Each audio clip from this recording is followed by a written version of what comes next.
un tiempo en el que la Tierra era el centro del universo. Era plana. Después se volvió redonda y daba vueltas al Sol. Ya no era el centro del universo, sino una pequeña parte de la Vía Láctea.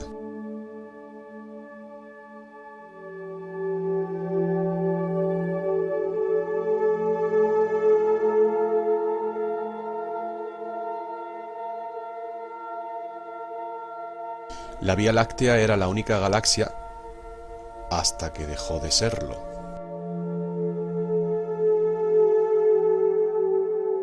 Era solo una de los miles de millones de galaxias flotando en el espacio infinito.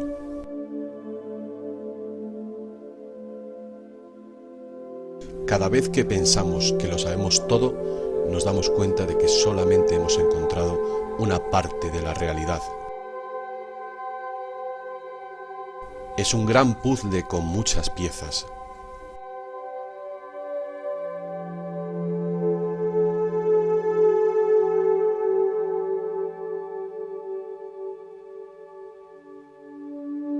Newton fue la primera persona que se dio cuenta de la ley de la gravedad. A consecuencia de ello, todos los científicos se pusieron de acuerdo en que la gravedad por sí sola formaba las galaxias, las estrellas, los planetas y los demás cuerpos celestes, y que la gravedad por sí sola mantiene al universo unido. Pero después descubrimos una fuerza 1 millar de millones de millones de millones y millones mayor que la gravedad.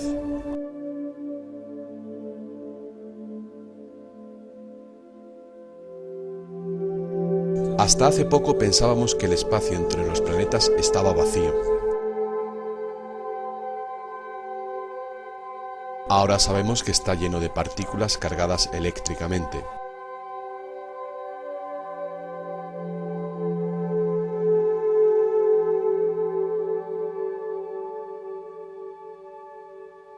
Observamos filamentos eléctricos resplandecientes y que se expanden a lo largo de millones de años luz. Observamos estrellas y formaciones galácticas formando campos magnéticos.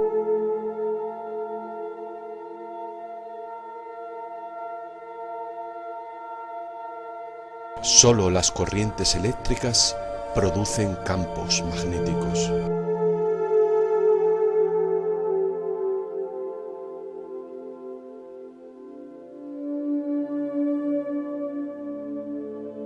Es posible que la fuerza predominante en el universo no sea la gravedad, sino algo diferente.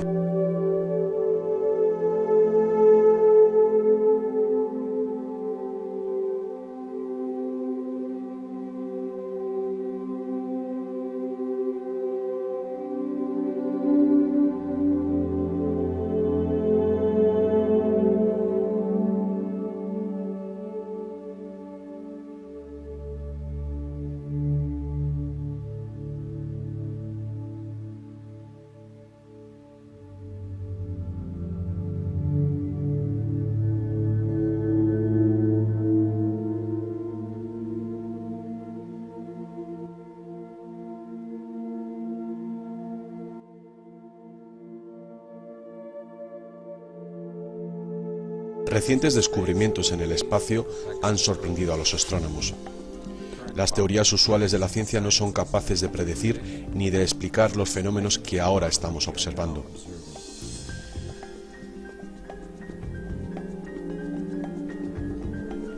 Una nueva teoría está siendo propuesta, una teoría que puede predecir tanto como explicar los datos que llegan desde el espacio profundo.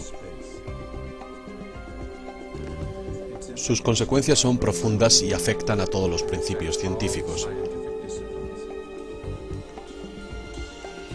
De hecho, es una síntesis de diferentes disciplinas, una síntesis que ha llevado a aunar los descubrimientos que implican a la moderna astronomía, la física del plasma y la antigua mitología.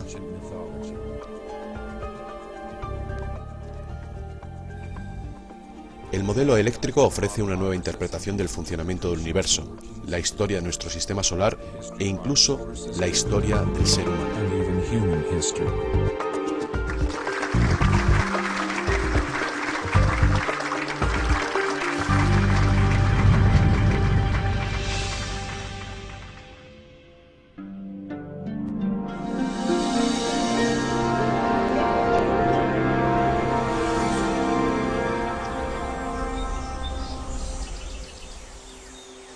El emerger de la ciencia fue un triunfo sobre la mitología, sobre la magia y la superstición.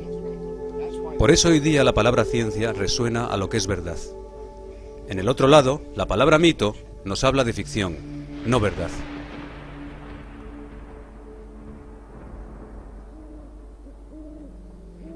Ahora mismo da la casualidad de que la misma llave que nos permite entender los mitos es la que nos abre a la comprensión del espacio profundo y a conocer el funcionamiento del universo físico.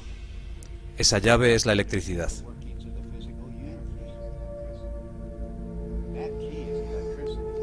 Fue hace 33 años cuando empecé a preguntarme acerca de esta absurda historia sobre la mitología que circula alrededor del mundo. ¿Qué es lo que provocó este inenarrable despliegue de imaginación en la mente humana hace solo unos miles de años, en el comienzo de las primeras civilizaciones?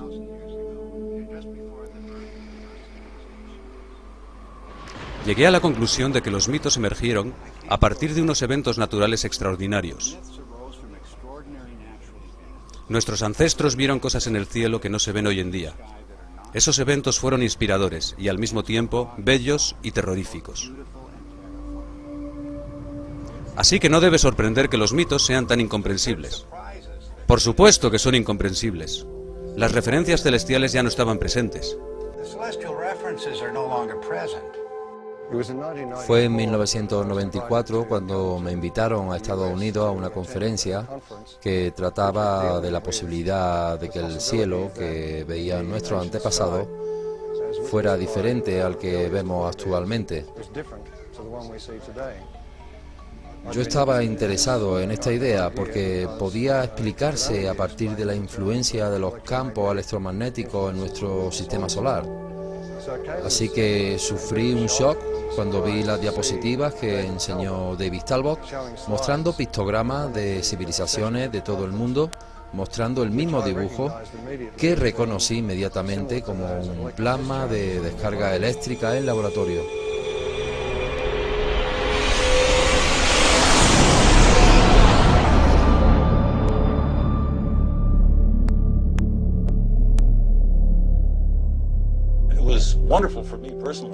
Fue maravilloso para mí personalmente escuchar a David Talbot y ver las diapositivas que mostró sobre la civilización egipcia y las demás, todas ellas de la mitología y de milenios atrás. Las quería ver una y otra vez. Estos dibujos pertenecían a civilizaciones que no tuvieron contacto unos con otras en los 4 rincones de la Tierra. Todos ellos se conectaron en mi mente como un puzzle tridimensional.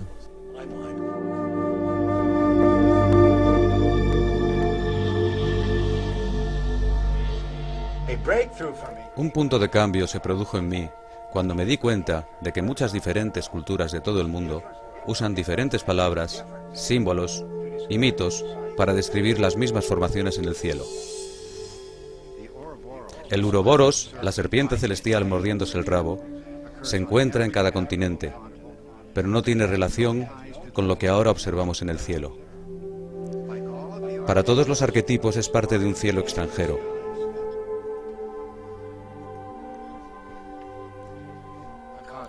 Una columna cósmica que emerge desde el centro del cielo, sostiene la rueda del cielo, y es mucho más que una rueda, porque esto es el recurrente templo cósmico. La ciudad de los dioses, el reino del cielo, siempre descansando en la columna cósmica.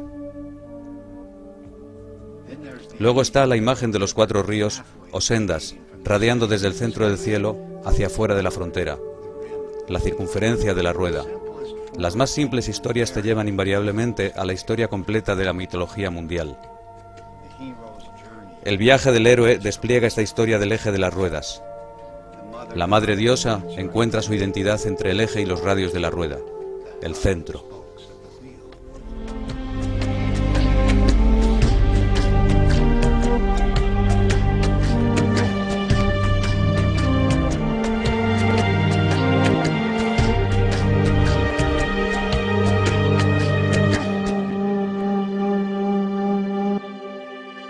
From childhood on, I've always had a deep interest in mythology, and I remember that as a child I was trying to draw up genealogies of the gods as provided in Greek mythology, and I soon found out that it didn't work.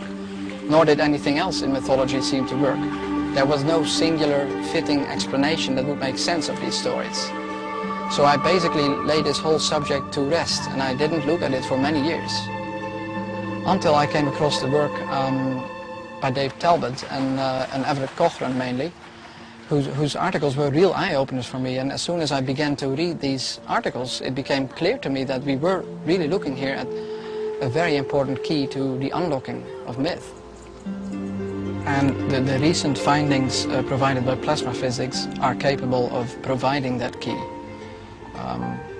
Based on the results we have seen so far in Dr. Perret's investigations with petroglyphs, which he matched successfully to laboratory experiments involving plasma, it has now become crystal clear and I think undeniable that the morphology of plasma as it manifests itself both in the laboratory and in space can account successfully for the major themes in mythology. Para encontrar el significado real de los mitos, hemos utilizado la técnica de los forenses. El propósito es encontrar los puntos de conexión entre las diferentes culturas porque aquí, en el nivel de los arquetipos, todo está unificado. No hay ideas solitarias al nivel del arquetipo, es una estructura holográfica. Si sigues un arquetipo y sus enlaces con otros arquetipos, encontrarás una historia contada alrededor del mundo.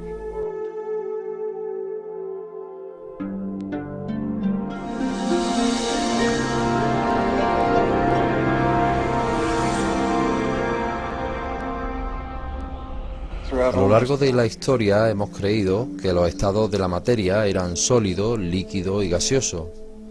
Pero en el último siglo hemos descubierto que hay una forma de la materia en la que las partículas cargadas de los átomos están separadas en un grado u otro, y ese es conocido como el plasma. Es el estado fundamental de la materia. No fue hasta la segunda mitad del siglo XX cuando comenzamos a entender el rol del plasma en el universo. Y eso cambió la imagen del universo completamente. No mucho tiempo atrás, pensábamos que el universo físico estaba constituido únicamente de átomos y espacio vacío. Pero el plasma incluye por lo menos una lista de protones y electrones, partículas cargadas, que no están unidas a ninguna estructura atómica, y el plasma es un excelente conductor.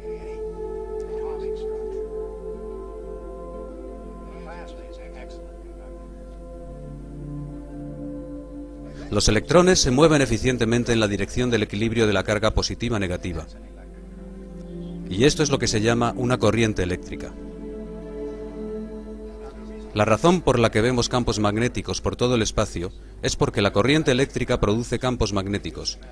Y solo la corriente eléctrica produce campos magnéticos.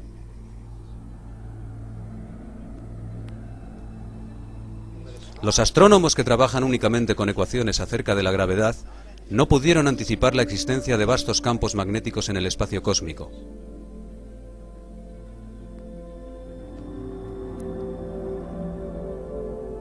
La corriente eléctrica también procede de los abundantes filamentos de plasma en el espacio. Primero, la corriente eléctrica produce el campo magnético. Después, estos campos dirigen a los electrones por caminos bien definidos. Estos pasillos de corrientes son filamentos llamados corrientes Birkeling, llamadas así por su descubridor. Van trenzados de la misma manera que los típicos cables de transmisión de la electricidad. Esto permite que la electricidad se transmita en el espacio a través de largas distancias, creando increíbles estructuras que vemos en todas las direcciones. Ninguna de estas estructuras fue anticipada por la teoría de la gravedad y ninguna se puede extraer del comportamiento de gases neutros en el vacío.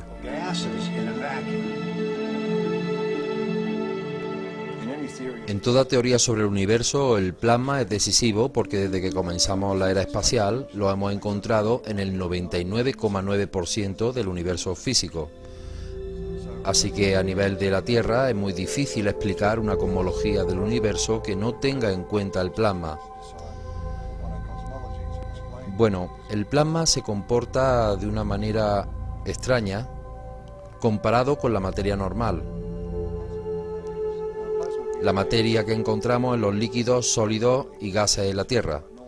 Si miras una esfera de plasma, verás que forma estos filamentos que estallan por todas partes a través del globo.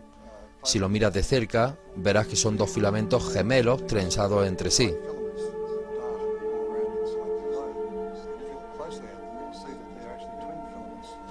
En otras palabras, que funciona perfectamente para enviar electricidad a grandes distancias, al enroscar dos filamentos juntos. Y esta es la característica de cómo el plasma lleva la corriente eléctrica a través del espacio.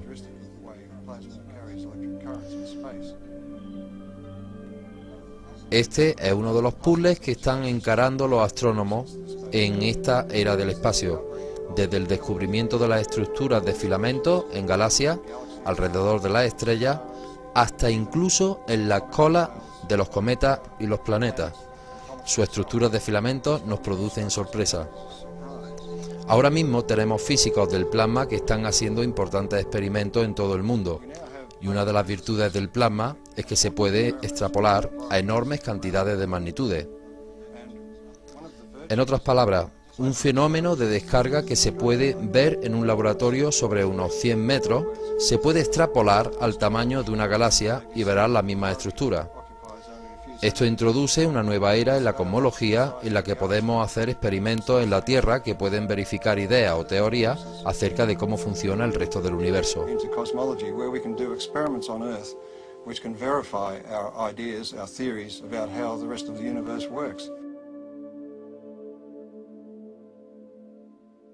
Algunos de los aciertos de la cosmología eléctrica es que los patrones que vemos, tanto en los laboratorios como en el cielo, coinciden.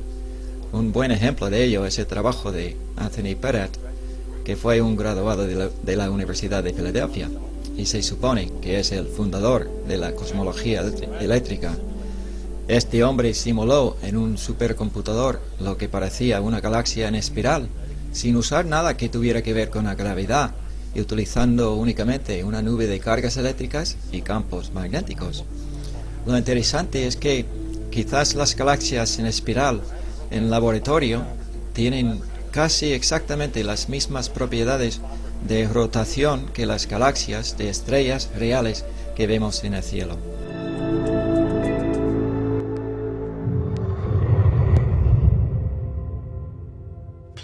El nombre de plasma fue ideado por Urban Langlier por sus cualidades intrínsecas de vida y luz. En otras palabras, la similaridad con el plasma sanguíneo llevó al nombre de plasma, que se da en la ciencia de la física. Esto tiene muchísimas resonancias para nosotros, debido a la naturaleza de la metamorfosis del dios, que ahora es un águila, en otras ocasiones serpiente, un dragón o un león con su cabellera. Estas figuras toman un nuevo significado cuando las interpretamos a la luz de la aportación de la ciencia del plasma.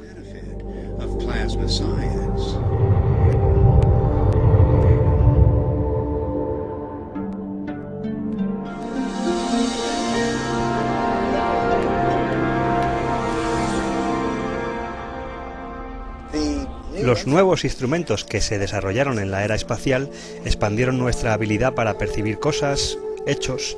Ahora podemos ver eventos en todo el espectro electromagnético, a diferencia de anteriormente, que solo podíamos ver una parte de la luz visible.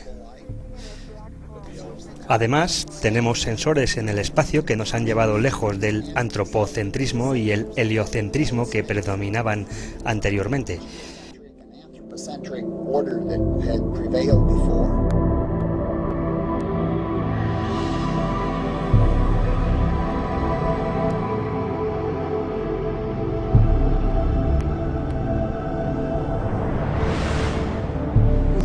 Estamos ante un universo completamente nuevo y los teóricos están todavía intentando observar a través de sus telescopios para imaginarse qué es lo que en realidad están viendo y poder así contárnoslo.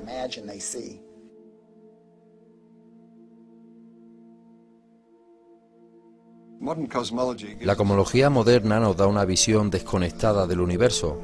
En otras palabras, estamos separados de estrella en estrella por grandes distancias. La luz tarda muchísimo tiempo en viajar entre las estrellas y por las galaxias, y de esa manera nos vemos a nosotros mismos como solitarios y desconectados.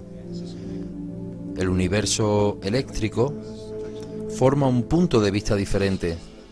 Dice que formamos parte de un ambiente de soles, un ambiente eléctrico, y que el Sol es parte de un ambiente galáctico, y que la galaxia en sí está cableada con todas las galaxias mediante grandes corrientes eléctricas, que se comunican a todo el universo.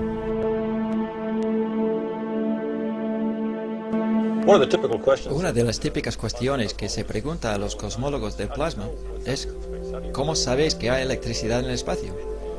¿Hay energía en el espacio? ¿Por qué se debe considerar algo más que la gravedad? Y la respuesta es que a través de los años, usando telescopios ópticos, en concreto, últimamente radiotelescopios, hemos conseguido una visión más profunda del espacio. Estos radiotelescopios pueden medir la corriente eléctrica de los campos magnéticos en el espacio y podemos determinar a partir de esos datos la magnitud de la corriente eléctrica y de las fuerzas envueltas. Vaya, que hay una gran cantidad de energía guardada en el espacio.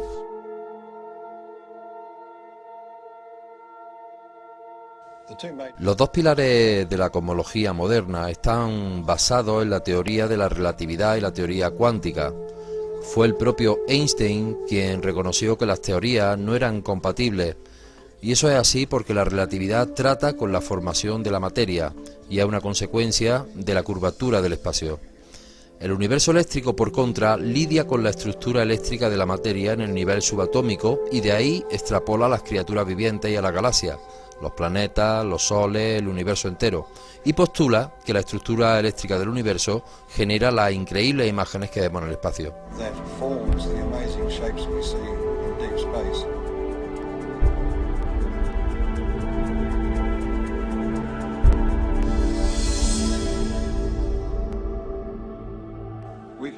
Podemos demostrar la existencia de estas corrientes viajando entre la galaxia y las estrellas a partir de la presencia de campos magnéticos que generan. Los campos magnéticos se expanden por todas las dimensiones del espacio y llegan a nuestro sistema solar, entre estrellas, entre galaxias, dentro de galaxias.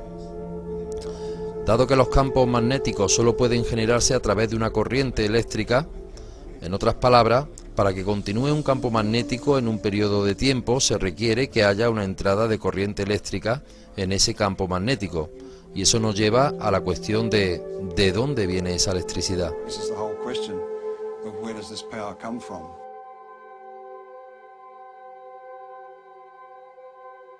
La cosmología moderna es altamente matemática.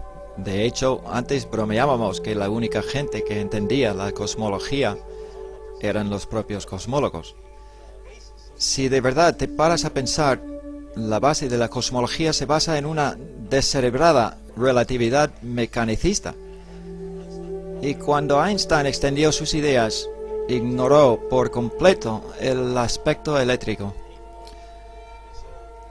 La cosmología moderna, con todas sus ideas como omega y el universo en expansión, la teoría de la inflación, el Big Bang y todo el resto, se basa en una suposición que ignora la mitad de lo que se conoce sobre el funcionamiento del universo, que es la electricidad. Puede parecer que estoy menospreciando a Einstein al rechazar su teoría de la relatividad, pero debemos reconocerle su integridad cuando reconoció que no daba explicación a todo y que debería haber otro tipo de realidad, así como que no hay explicación de por qué la materia debe curvar el espacio para producir el efecto de la gravedad. Él pensaba que la física cuántica era una teoría probabilística y que divorciaba la causa de la consecuencia, y esa es una de las cosas que no se pueden hacer en física, desvincular la causa y el efecto. De otra manera te tienes que buscar un nuevo trabajo. Y eso le llevó en su último año a decir que sus seguidores habían usado su teoría y sus explicaciones geométricas como argumentos para llegar a postular los agujeros negros, estrellas de neutrones y la expansión del universo, y el Big Bang, sin referirse a Einstein, que con su gran integridad decía que no estaba satisfecho con sus propias explicaciones.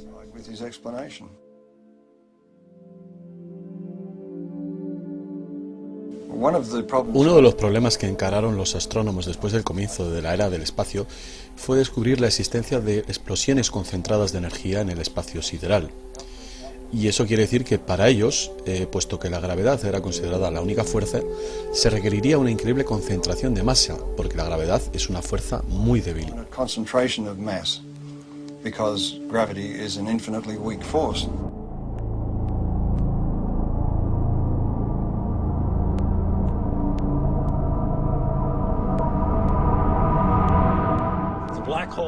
El agujero negro, tal como fue visualizado inicialmente, aspiraba todo, incluso la luz, de manera que era invisible, así que se podía postular su existencia, pero no verlo.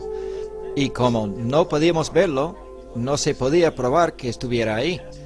Más tarde, para explicar estas fantásticas emisiones de energía desde galaxias, se propuso, me parece que fue Stephen Hawking, que había varios tipos de agujeros negros, algunos de los cuales expulsaban materia en forma de churros, porque se observaron churros.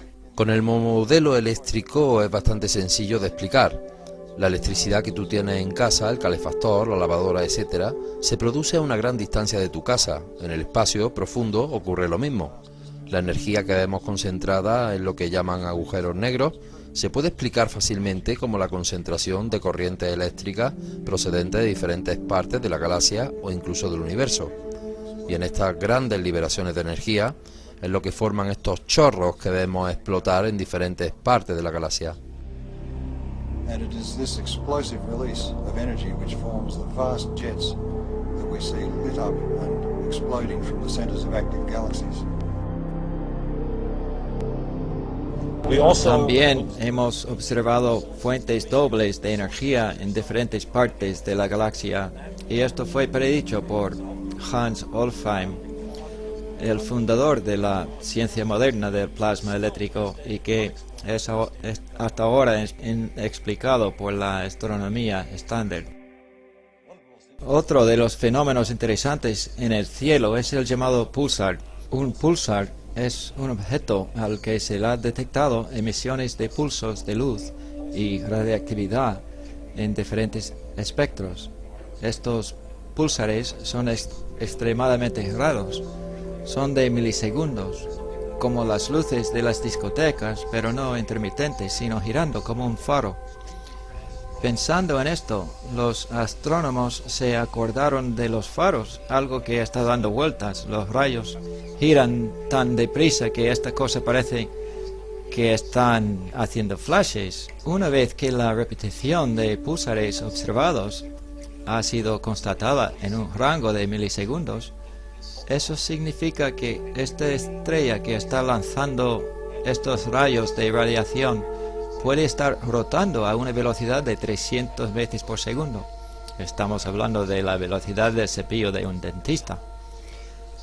Así que los astrónomos decidieron que las estrellas normales no pueden rotar a esa velocidad, por lo que postularon la existencia de la estrella de neutrones. Una estrella de neutrones es tan densa que está tan compacta que puede rotar a la velocidad del cepillo de un dentista. El problema está en que la química nuclear ha demostrado que no puedes empaquetar neutrones todos juntos con tanta densidad. Se separarían instantáneamente. Hay un principio de la química nuclear llamado estabilidad que lo impide. Así que otra vez los astrónomos estándar o astrofísicos están pontificando en contra de una ciencia bien desarrollada como la química nuclear. En el modelo eléctrico hay una explicación muy simple para los pulsar. Todo el mundo está familiarizado por la manera en que viaja la electricidad a través de las torretas y los cables. Estos pulsares incontrolados son los responsables de los apagones. Un fenómeno similar puede ocurrir entre dos estrellas de un mismo sistema conectadas por un plasma. Las dos estrellas binarias actúan como capacitadoras que almacenan carga y si reduce su intensidad lo puedes reproducir en un laboratorio.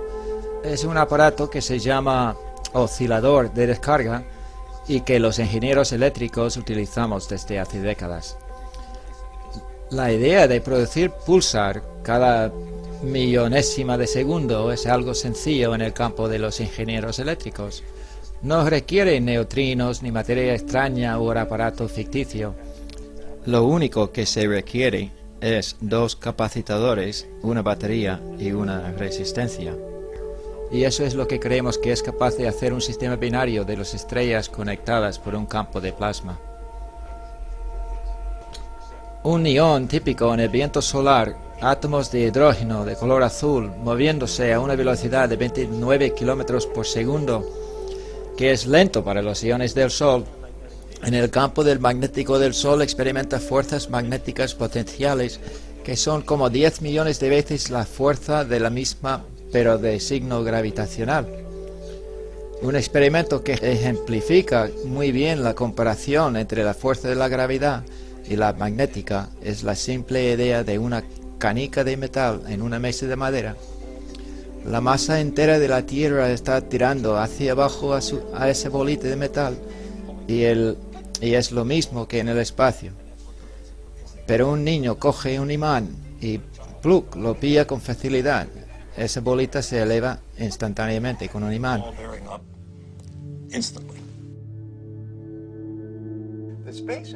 La era del espacio presenta una interesante paradoja. La tecnología de la ciencia es algo bastante extraordinario, y la tecnología nos está llevando al espacio, a la Luna, abriéndonos a otros mundos en el espacio remoto.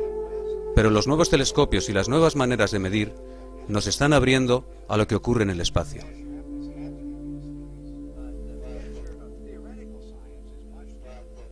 La película en la ciencia teórica es muy diferente, y hace muchas décadas las hipótesis comenzaron a verificarse, comenzando con la reina de las ciencias, que es la cosmología.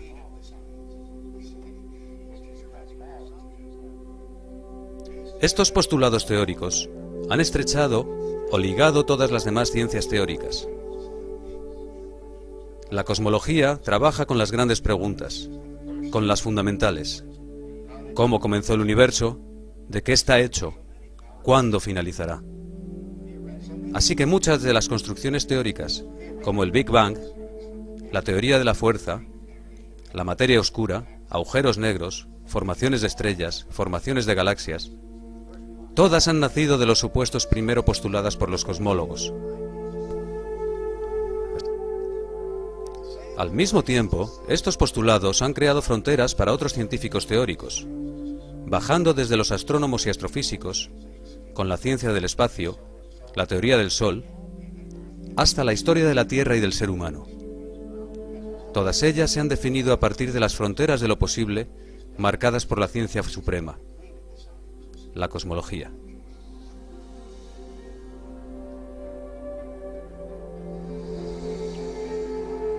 El Sol. El Sol domina nuestro cielo como la fuente de la luz, del calor y de la vida en sí misma. Esta preeminencia del Sol es tan obvia que permanece como un misterio por qué prácticamente todas las culturas humanas señalaron que antes de este Sol hubo otras luminarias dirigiendo el cielo. El Sol central, el Sol superior, el mejor de todos los soles.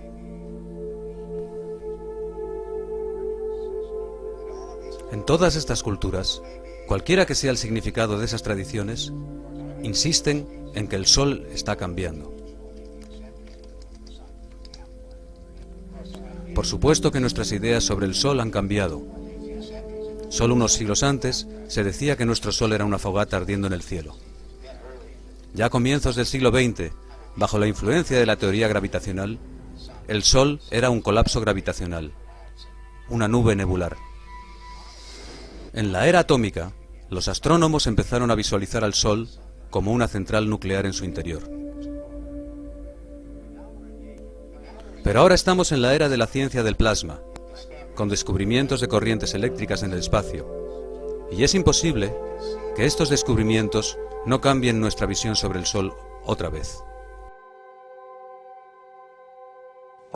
La cosmología del plasma ha demostrado experimentalmente, no solo en laboratorios, sino en supercomputadores, que las galaxias son un fenómeno eléctrico, lo que lanza preguntas sobre las estrellas y en particular sobre nuestro propio Sol.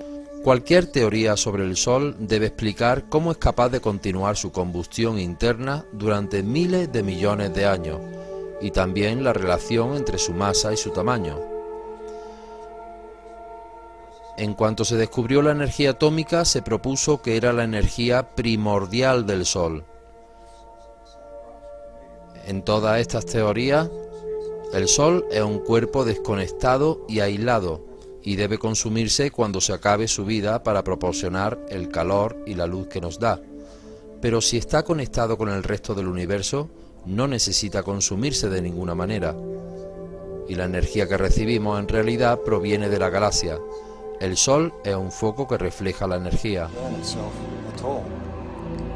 The energy that we receive is actually being received from the galaxy, and the sun is acting as a focus for that energy.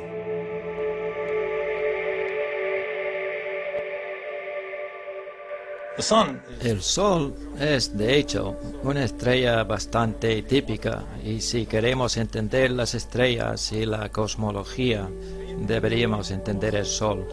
Y el modelo dominante sobre el Sol, del que los astrónomos están tan orgullosos, en realidad no explica demasiado sobre el Sol.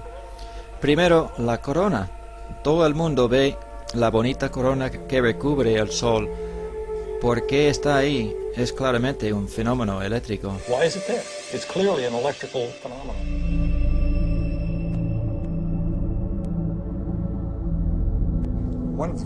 Uno de los grandes misterios sobre el Sol ha sido por qué la temperatura de la corona es superior a la de la superficie. 6.000 grados Kelvin en la superficie y 2 millones en la corona. Y como explicamos que la energía que viene del centro del Sol llegue hasta la parte más alta de la atmósfera donde produce millones de grados de temperatura, en el modelo eléctrico no tenemos ese problema, porque la energía está llegando de fuera del Sol, y el primer sitio por el que esperaríamos que se manifieste esa energía es alrededor del Sol, y ese es el lugar donde sucede la aceleración de partículas y donde la temperatura se vuelve muy alta hasta alcanzar millones de grados.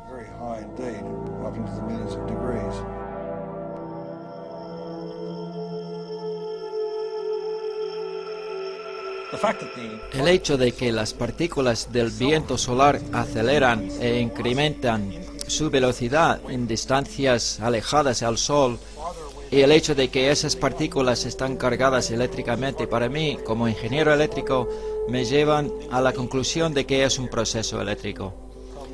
En el modelo solar, pensando en el Sol como ánodo positivo de alto voltaje que obviamente emana un campo eléctrico, si ponemos una partícula cargada en un campo eléctrico, inmediatamente se acelera.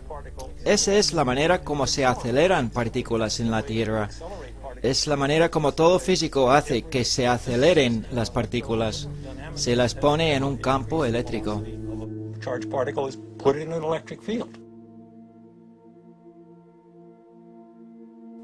Una de las características que hemos observado en el Sol y que creemos que no se puede explicar desde el modelo oficial son las manchas solares. Una de las cosas más significativas sobre ellas es que el centro de las manchas son oscuras, y si el Sol está intentando radiar energía hacia el espacio, deberíamos esperar que fueran brillantes. Si nos damos cuenta de la oscuridad de las manchas, nos daremos cuenta de que es el lugar donde podemos ver más en profundidad la naturaleza del Sol. Considera que en ese lugar donde de verdad podemos ver profundamente en el Sol, es el lugar más frío de lo que hemos medido. Si el núcleo del Sol fuera un reactor nuclear, debería ser el más caliente, porque está más cerca de la fuente, y no es el caso. Si le preguntamos a los astrónomos por qué las manchas son frías y por qué su sombra es oscura, le echarán la culpa a algún tipo de campo magnético que tiene que ver con la dinamo solar o cualquier cosa que opera como un mago, una magia que opera debajo de la superficie. Este fenómeno solo se puede explicar si la naturaleza del Sol es eléctrica. Los astrofísicos sostienen que el modelo de fusión para el Sol ha sido comprobado en laboratorio y no hay nada más lejos de la realidad. Aunque cada uno de los pasos en el modelo del Sol como fusión nuclear ha sido comprobado experimentalmente, el conjunto de ellos no ha podido ser reproducido en un experimento continuado en laboratorio. Así pues, el modelo de fusión no ha sido testado en un laboratorio. La fuerza de la cosmología eléctrica es, de hecho, que todos los mecanismos que los postuladores del modelo eléctrico sí han sido verificados durante décadas en laboratorio por lo menos desde hace un siglo.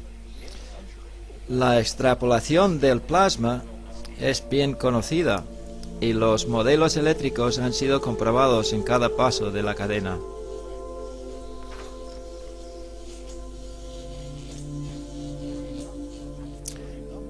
Hay un montón de fenómenos observados que tienen explicaciones concretas en el modelo eléctrico y no en el modelo oficial, y que son consecuencias naturales del mecanismo eléctrico de la creación.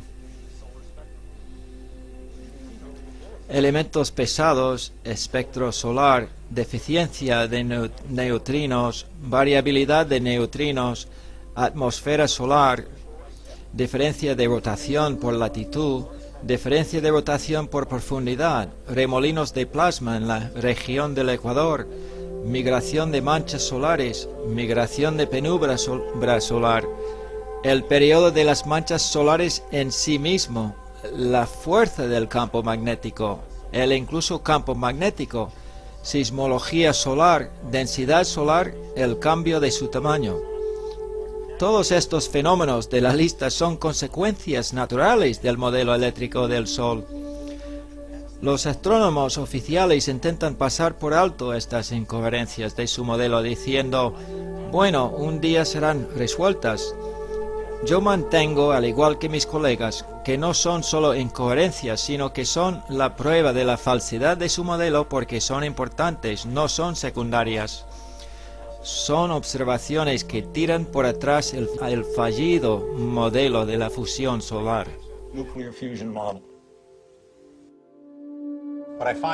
Lo que hace fascinante el modelo eléctrico del Sol no es solo que sea un reto para la astronomía oficial, sino que abre las puertas al mundo antiguo para un cielo eléctrico. El fenómeno electromagnético que estamos ahora observando en la superficie del Sol y en sus cercanías nos lleva directamente a las ancianas representaciones del Sol que los adoradores del Sol dibujaron en la antigüedad.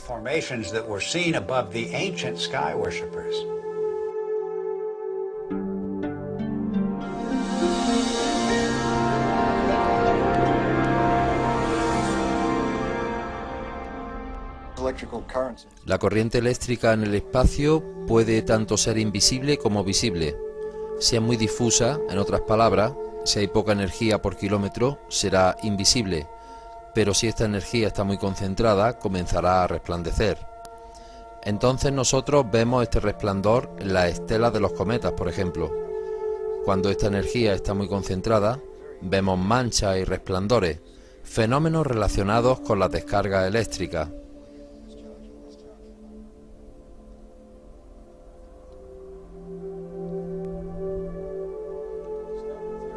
La teoría estándar de los cometas postula que los cuerpos celestes proceden de una nube en rotación de gases y polvo, y los planetas emergen de una manera totalmente inexplicable de los restos, y los restos más allá de la vista del sistema solar se materializaron a partir de una hipotética nube de Orms, como lo llaman. No tenemos evidencias observables para esa nube. El modelo eléctrico del cosmos lo que dice es que los cometas son cuerpos diferenciados procedentes de planetas que han sufrido una gran descarga eléctrica, y alguna parte de este material ha sido lanzado al espacio, así que se puede esperar que sea de naturaleza rocosa.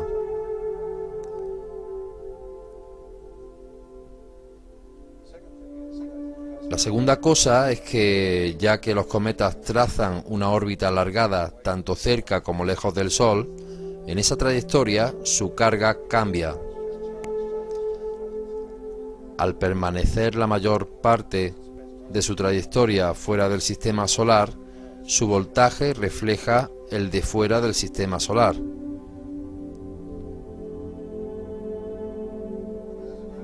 Pero a medida que llega hacia el Sol, el voltaje cambia rápidamente y el cometa tiene que responder a ello, teniendo que descargarse, y así es como se producen los fenómenos que vemos del cometa, como el coma y las colas.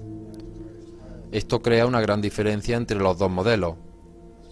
El modelo oficial del cometa, que se supone que está formado por polvo y hielo, formado fuera del sistema solar, y el modelo eléctrico, que dice que el cometa es un cuerpo eléctrico que comienza a perder su carga eléctrica cuando entra en el sistema solar.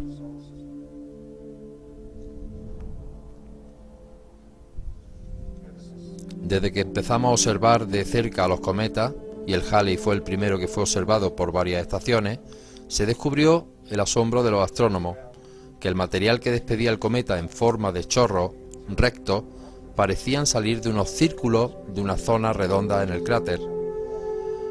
Pero las imágenes no eran suficientemente claras para saber lo que estaba ocurriendo exactamente. Eso hizo que el modelo oficial recurriera a una idea. Pareciera que hubiera una energía emergiendo desde el centro y superando una capa como de alquitrán, a la manera de un geyser que está impidiendo que el material se evapore de la superficie y reventando formando chorros en la superficie. Pero cuando aparecieron imágenes más claras y según se vieron más cometas, se encontró, para la sorpresa de los astrónomos, que no era como un helado derritiéndose, sino como una roca llena de caracteres. Esto encaja con el modelo eléctrico de la descarga eléctrica como nacimiento de ese cuerpo celeste. En otras palabras, hay pocas diferencias entre un asteroide y un cometa, salvo su órbita. En este contexto fue como observamos al cometa Temple 1, que fue elegido como objetivo para impactar. Y la idea fue que el impacto crearía un cráter que podría ser fotografiado por la nave que pasaría cerca y que podría determinar si el material era hielo, polvo o roca basado en el tamaño del cráter creado por el impacto. Para mí, si el cometa era un cuerpo cargado eléctricamente, habría otros muchos efectos que serían inesperados. Principalmente, como un metal copa, un objetivo que se aproxima al cometa, habría una descarga eléctrica de ese metal copa. En otras palabras, habría un flash inicial y después el impacto en sí mismo. El impacto que yo esperaba sería más energético de lo esperado, porque concentraría la descarga eléctrica en el punto de impacto y también cambiaría la naturaleza de los jets de los alrededores. Entonces yo tenía mucho interés en conocer los resultados del impacto en televisión. Lo que ocurrió es que antes del impacto, los astrónomos en la habitación del control de la NASA estaban preocupados de no ver nada del momento señalado, nada más que un poco de polvo. Cuando sucedió el impacto, me sorprendieron dos cosas. Uno fue que hubo un gran flash, seguido por el impacto, que fue tan energético que algunos de los sensores de la nave no pudieron funcionar y fueron incapaces de realizar su primer deseo, que era fotografiar el cráter.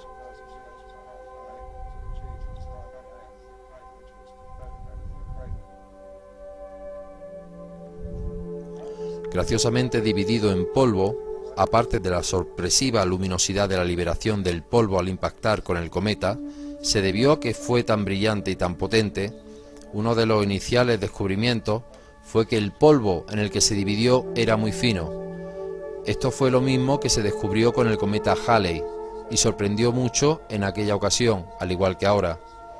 El punto es que una descarga eléctrica en la superficie liberaría material en polvo muy fino, parecido a la técnica que se usa en la pintura de spray para hacer el espejo de los observatorios astronómicos. Así que esta predicción del polvo muy fino había sido predicha en el modelo eléctrico, pero en el modelo estándar se esperaba que hubiera hielos evaporándose o sublimándose y en el curso de esto deshacerse en granos de polvo. Así que no hay forma de que el polvo pudiera producirse. Debería estar en su estado prístino. La predicción de esta gran nube de polvo muy fino es inexplicable de acuerdo a la teoría oficial.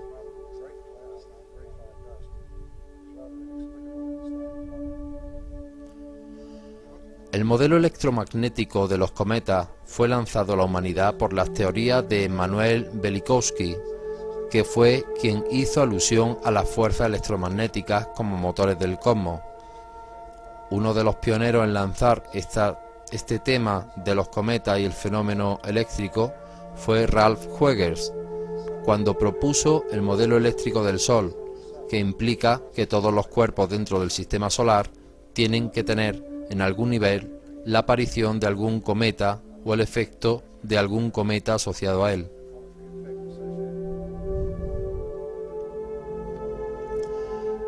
Ralph Hughes, en su modelo del Sol, muestra que los cuerpos moviéndose hacia o fuera del Sol pueden recibir fuerzas eléctricas que pueden inducir la aparición de cometas visibles.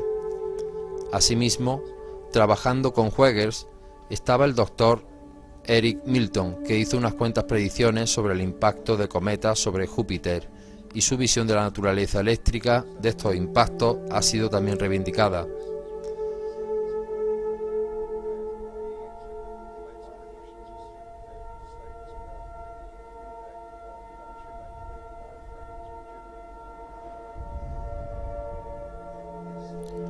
En el modelo eléctrico del sistema solar, cualquier cuerpo que se mueve hacia o alejándose del Sol, por ejemplo un cometa, resultarán afectados, lo que producirá una interferencia en su órbita a un planeta incluyéndolo. Velikovsky en sus investigaciones encontró que Venus fue descrito durante tiempo como un gran cometa. En una conferencia de 1974 estuvo muy contento de anunciar que los astrónomos habían hallado la cola del cometa Venus. Algunos días después se anunció que extrañas cosas llegaban desde Venus y por supuesto esto encajaba con el modelo eléctrico, porque la corriente de plasma viaja sin hilos.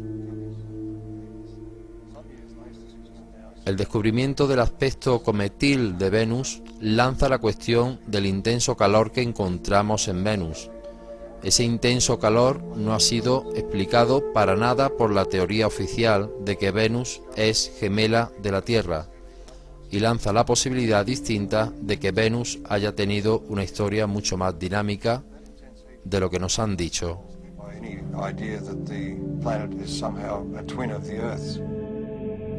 It raises the distinct possibility that Venus has had a far more dynamic history than we've been taught.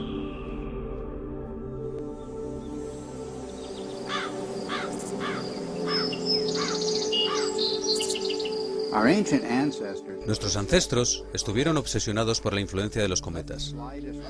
Con la pequeña aparición de un cometa, la humanidad entraba en pánico. ¿Pero por qué era así?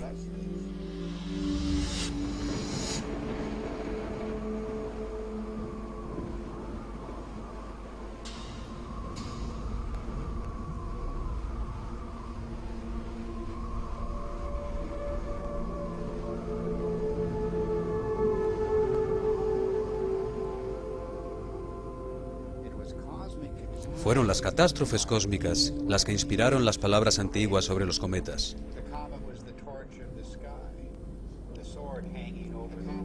El cometa fue la antorcha del cielo, la espada levantada en alto por encima del mundo, la serpiente en espiral o dragón, la espiral en galón o el lazo en espiral.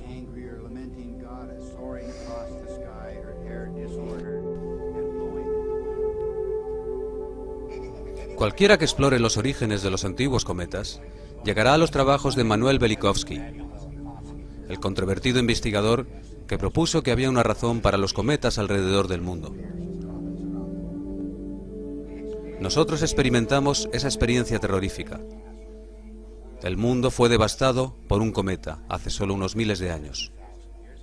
Y Velikovsky llegó más lejos al decir que no hace tanto tiempo aparecieron en el cielo planetas con atributos de cometas, y en particular habló del planeta Venus como del evento del gran cometa. Aunque tanto Bob Thornhill como yo mismo estamos en desacuerdo con muchas de las propuestas de Velikovsky, al mismo tiempo creemos que acertó en unos cuantos principios que nos pueden ayudar a comprender las culturas antiguas. En particular, Velikovsky estaba en lo cierto al nombrar al planeta Venus como el gran cometa. Y el lenguaje del cometa Venus va mucho más allá de lo que Velikovsky publicó.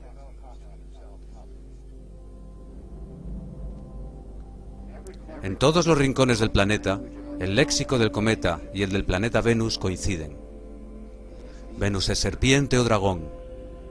Venus es la antorcha del cielo. Venus es la estrella de pelo largo. Venus es la estrella barbuda.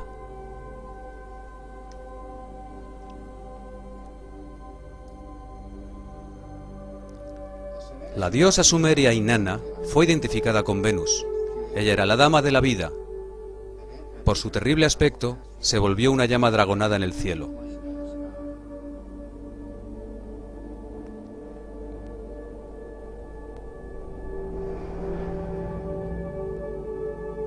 El texto dice: como un dragón tú depositaste veneno en la tierra, inundando el país con fuego, lloviendo fuego en nuestra nación. Inanna se convirtió en una furiosa tormenta. Ella devastó la tierra.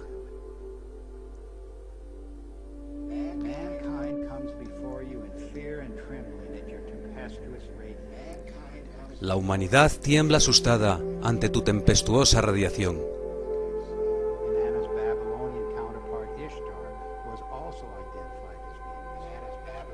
El equivalente de Inanna en Babilonia, Ishtar, también fue identificada con Venus. Ella era la antorcha resplandeciente en la tierra, furiosa e irresistible atacante. Lloví en llamas, anunció la diosa babilónica. La diosa egipcia Sekhmet tiene los mismos atributos.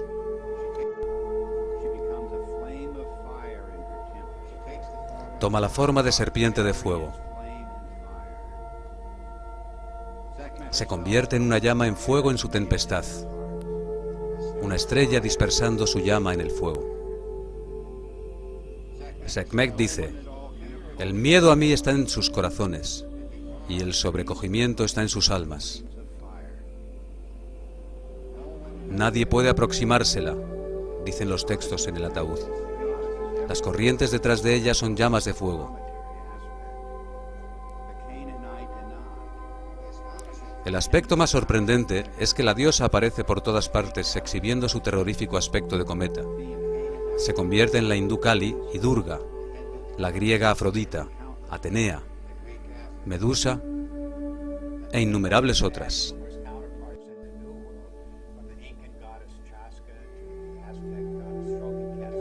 Por supuesto, tiene muchos equivalentes en el Nuevo Mundo, desde el dios inca Chasca al azteca Estroquitexcal, los legendarios cometas de las tribus de Norteamérica.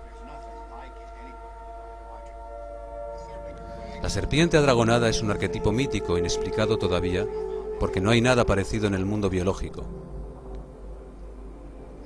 aunque las mismas figuras aparecen en todas las culturas del mundo.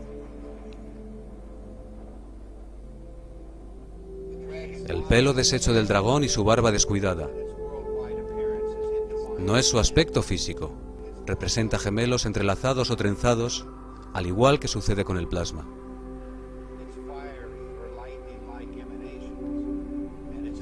Su fuego y resplandores como emanaciones y sus exuberantes plumas.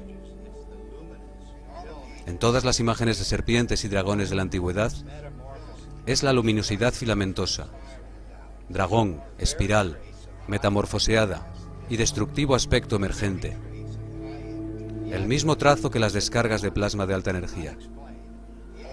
Los atributos de estos míticos monstruos permanecen inexplicables hasta que vemos la melena o plumas del arco eléctrico en un laboratorio.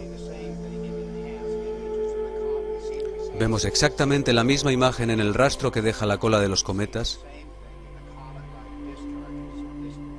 y vemos la misma imagen en la descarga de luz de distantes nebulosas.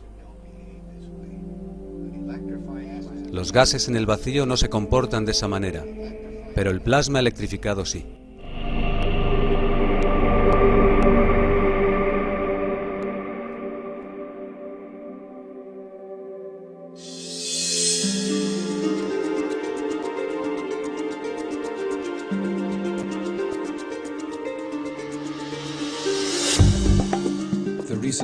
Los recientes descubrimientos sobre los cometas han sorprendido a los astrónomos. Luz ultravioleta extrema, rayos X, chorros supersónicos, detalles de superficies agudas y la fragmentación explosiva de cometas. Nadie esperaba unos eventos con tanta energía.